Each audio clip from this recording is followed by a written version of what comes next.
Hello, welcome to my channel. I'm Cassie and this is That Grim Reader. Today's video, we are finally here. Here's the ultimate of the top 10 lists, is my best of 2023. I'm going to see how we get on with the lighting situation because I am facing a window, but the sun is alternating between hiding behind a cloud and burning directly into my retinas, so we'll see what happens. It'll be fine. For the ranking, we are going to go from the lowest to my absolute favourite pinnacle top read of the year. And that's it. I think that's the only rule.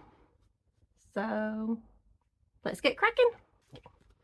In number 10, we have The Book of the Unnamed Midwife by Meg Elison. In this, we follow a midwife who doesn't have a name, obviously. Living in like a post-apocalyptic world in which the majority of women died. Don't know why. It might tell you, I can't remember. And childbirth has killed any woman who's tried to have a baby in the last however long. And I think the baby dies as well. So there's no population growth, basically. So we follow this woman who has to disguise herself as a man to stay safe because all the powerful people out there are men and they will hurt women and try to keep them as like, well, I don't know, they just want to own women because there aren't many of them left. And this midwife's goal is to go around helping as many women as she can, trying to deliver babies, but unsuccessfully. So it was a really tough read, really interesting. I would suggest you check trigger warnings because I'm sure you can guess from what I've told you, you do see some of what I've discussed on the page, and it's not fun to read, but it was so fascinating, such a good story. The characters were good. And yeah, there is a vague message of hope in here. It's not entirely depressing and dark and dreary, although that is a lot of it. And yeah, it was an absolutely great book. I read this quite early in the year and it's been on my mind ever since. So yeah, there we go. Book number 9, I don't own physically yet. It is Comfort Me With Apples by Catherynne M. Valente.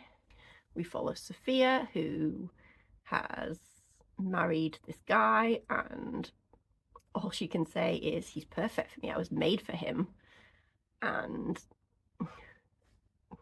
it's a tiny little novella, I can't say too much, but they live in this like fancy estate called Arcadia Gardens, I think. She's got this house that doesn't quite fit her. Like the bed's too high off the floor, the stairs are gigantic, she has to kind of physically climb down them, and the chairs and tables are the wrong size, and she's not allowed to go in the basement. And it's got this unsettling tone throughout the whole book. You don't really know what's going on until you get the twist, and the twist is kind of stupid but brilliant. I never guessed it.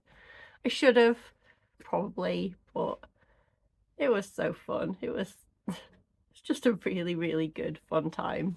I technically, possibly, I don't think it's a horror, is it? What is it? Goodreads says it's a horror fantasy, so sure. It is a bit creepy, but yeah, no, I guess it is horror, but I don't know. It was so fun. I really, really enjoyed it and strongly recommend you give it a go. Number 8, we have the first book I read this year, which is The House in the Cerulean Sea by TJ Klune. In this, we follow Linus, who works at the department in charge of magical youth, which is sort of a government, part of the government which deals with kids who are magic, shockingly. and he has to go around and sort of investigate orphanages to see if they're up to code and following all the rules. He's a stickler for the rules. Then he's one day, and he's really good at his job.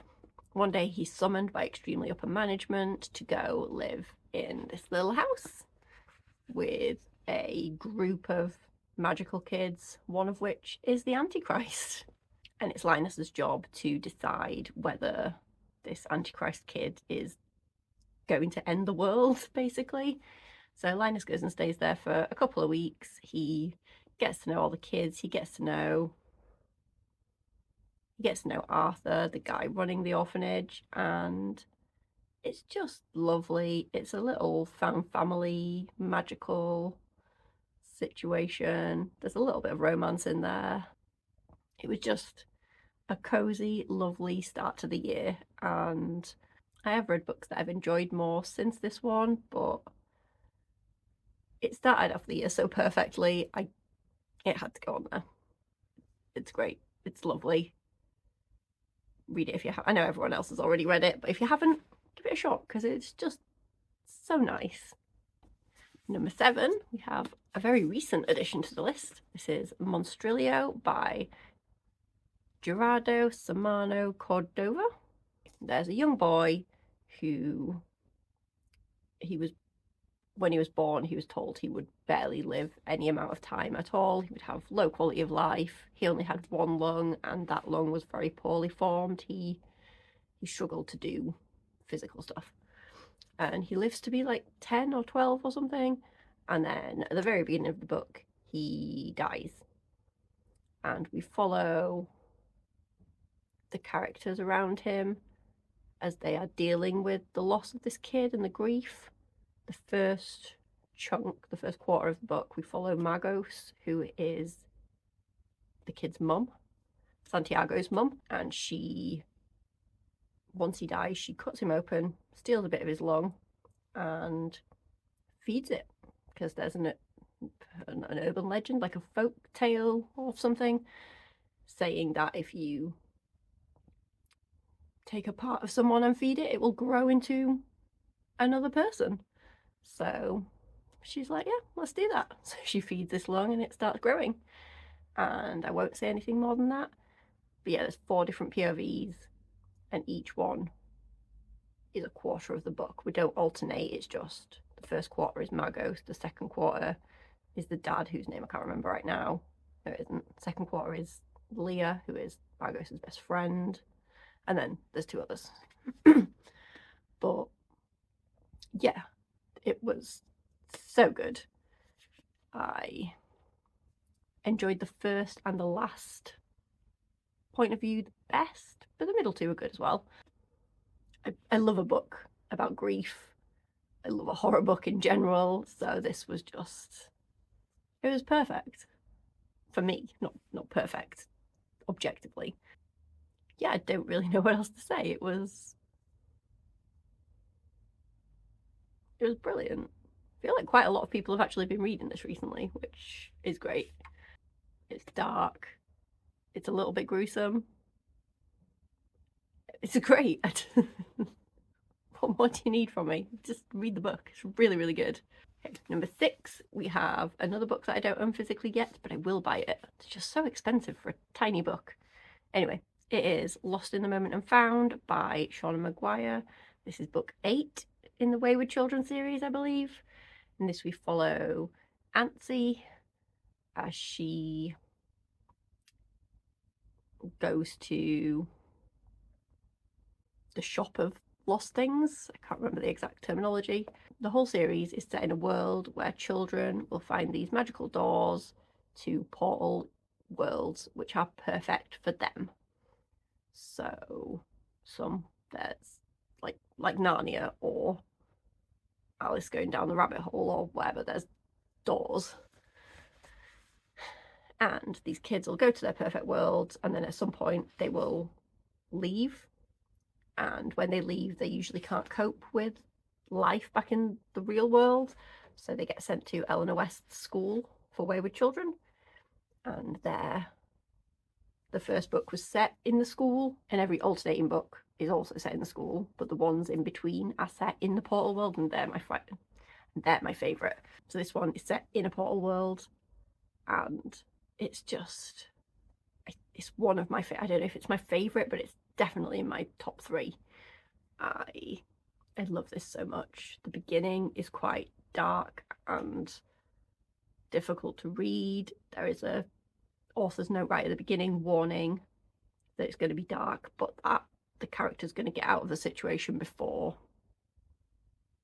anything too awful happens. So that was kind of nice to know, I guess, because it was tough to read that opening, but it was so good. The world was great, the rules were great, the revelation was great. I loved everything about this one. I have no notes. It was perfection as far as I'm concerned, and I cannot wait to read the next one in January or whenever I get around to picking it up. It's one of my favourite series. I don't even read series. The fact that I keep reading these books is a testament to how engaging they all are. Anyway, I'm going to be here all day if I carry on. Number 5, we have Bloom by Delilah S. Dawson. This is another novella. I love a novella. In this, we follow a girl called Rosemary, who goes by Ro, and she meets a woman at the farmer's market. I think she's just got out of a breakup, and she meets this woman called Ash, who is just beautiful and elegant, and she just carries herself so well. And Ro is like infatuated immediately. She's never had any sort of feelings about a girl before, so this is all new, and they develop this friendship, relationship, and things go down a path. I didn't find it surprising. The ending, I knew it was coming. I don't think it was necessarily supposed to be a big twist, but the journey was just fabulous. There was this whole unsettling just thread the whole way through. There was just it was just so good. But yeah, Ro gets a little bit too obsessed with Ash, and it's just can't respect her boundaries. It's so good. I can't say anything else because it's a novella, but it's got a sapphic relationship at the heart of it. Not a very healthy one, but still. And this cover, look how beautiful that is. That's my face. Totally not focusing, is it? Oh, it's beautiful. Just trust me on that. Yeah, absolutely adored this book. It was amazing. Number 4 is In the Dreamhouse by Carmen Maria Machado. This one is a sort of kind of fictionalized version of an abusive sapphic relationship that the author was in. And in the beginning, I struggled a little bit with the writing style, but within like 10-20 pages, I was hooked. It was so well written. It was so compelling and just difficult to read, and I don't even have words to sort of describe how this book made me feel. It's technically a memoir, but it is not written like a memoir at all. Yeah, reading how much she wanted to impress this woman, make her happy that she was dating, it was heartbreaking, it was relatable, it was dark. I previously read Her Body and Other Parties by the author and absolutely adored a couple of the stories in there, specifically whatever the one with the ribbon was. That was the husband stitch. That was amazing. Anyway, so I was interested in this. I'm not a big memoir person, but the fact that it was written in such a unique way, and I'm so glad that I gave in and read it because it was amazing. I need to buy a copy of this book and I need to make people read it. So check the trigger warnings for like, abusive relationship stuff, but just read the book. Just go read the book. It's so good. Please and thank you. Number 3 is Take It Back by Kia Abdullah. In this we follow Jodie, who is a teenage girl with facial deformities who is being raised by her neglection.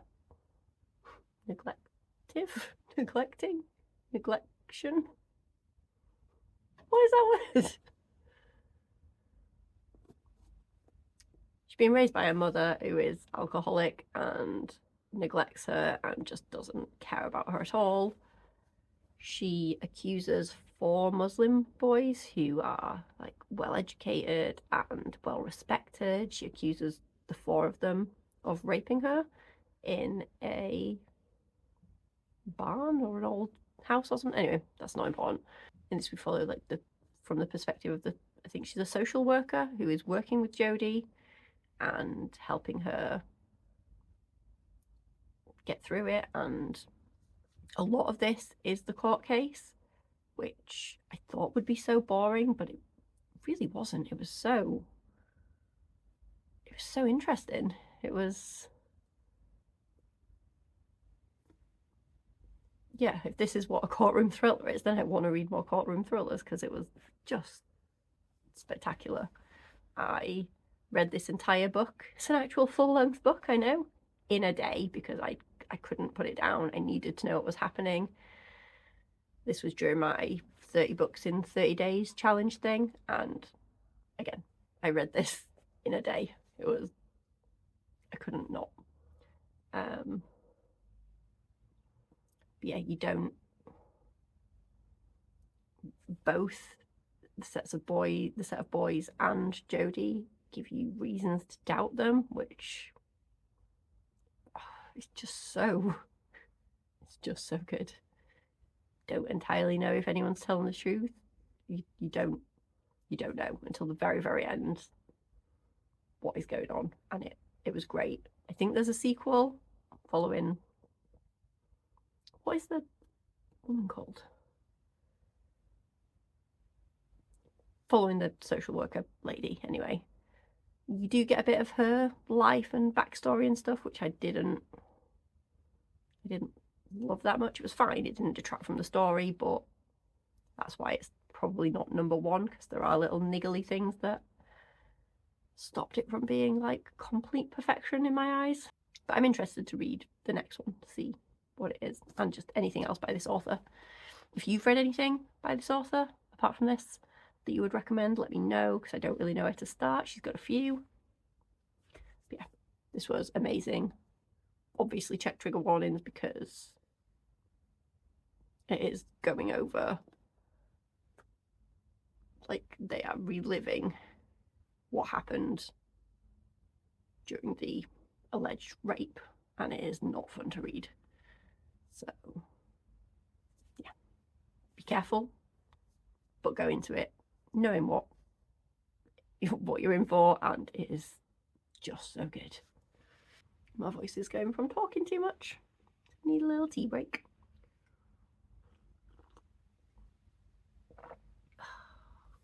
At number 2, we have Chlorine by Jade Song. In this, we follow Renyu, who is a high school, maybe, girl.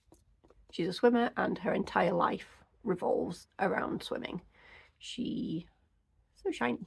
She loves swimming. She wants to be a mermaid. Her bedroom is plastered with pictures and stories of mermaids, and yeah, she wants to be a mermaid. And maybe she thinks she is a mermaid, and this is kind of a horror book. Like, it's not explicitly scary or anything. It's just there's a little bit of body horror in there, and I don't even know what to tell you. We follow the girl as she has this really intimate friendship with one of the other swimmers. A little bit of a sapphic-ish thing going on, maybe. There's one scene in the beginning with a tampon that just made me a bit uncomfortable, but just the whole thing is so good, and the relationship between her and the coach unsettles me a little bit. And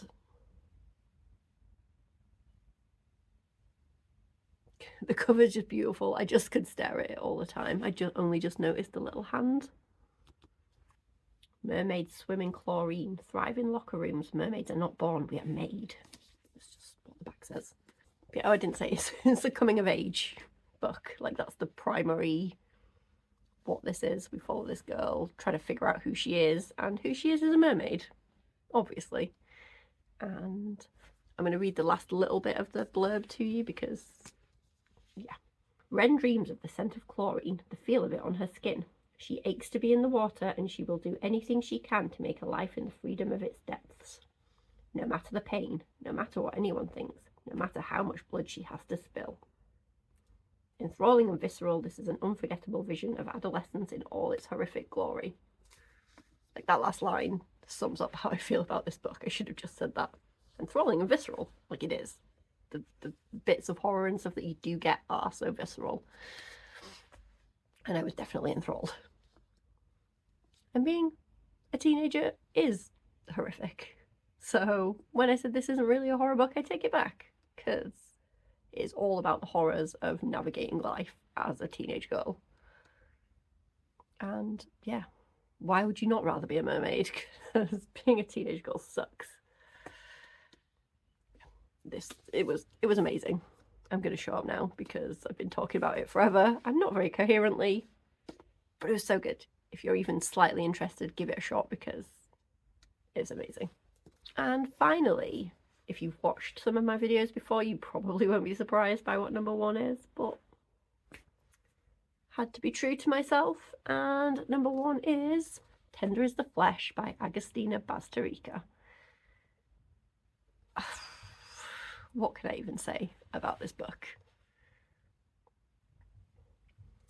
This is set in a world where animal meat has become inedible due to a virus making it unsafe for humans. And as a result of this, people have started farming human meat. And they eat that like it's normal. And we follow, who do we follow? We follow Marcos, who works in a human meat processing plant. One day, someone leaves him a gift of a first-generation pure woman, animal, whatever you want to call her, tied up outside his house. And he has to figure out how to look after her and what to do with her, and is it ethical to raise a person for meat? And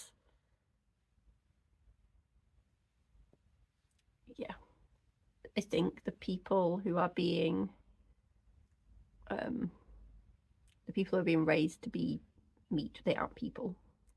They damage their vocal cords so they can't speak, and to dehumanize them, I guess. And there's so much just brutal imagery in here. It is not for the faint of heart. It is a lot, but I haven't stopped thinking about this book since the moment I started reading it. It's so impactful. It's just I am not eloquent today, but this a thrilling dystopia that everyone should read. That is absolutely right. You should read it. There's, again, check trigger warnings, because there's a scene with an animal that was the hardest part to read for me. It was just awful, but everything else was just absolutely perfect. I have no notes. The ending was kind of a surprise, I guess. It gets weird, it gets gross, and it's definitely,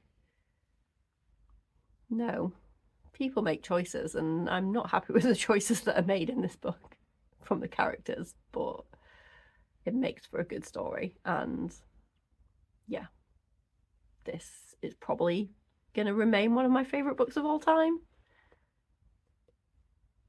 It was brilliant. Read it. Just read it. And that is it. That is my top 10 books of 2023.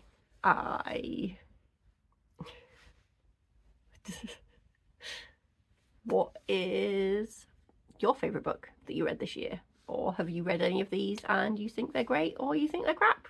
Let me know in the comments and we can argue about it down there. If you have any recommendations of anything even vaguely similar to any of these, I would love to hear them, because you can never have too many book recommendations.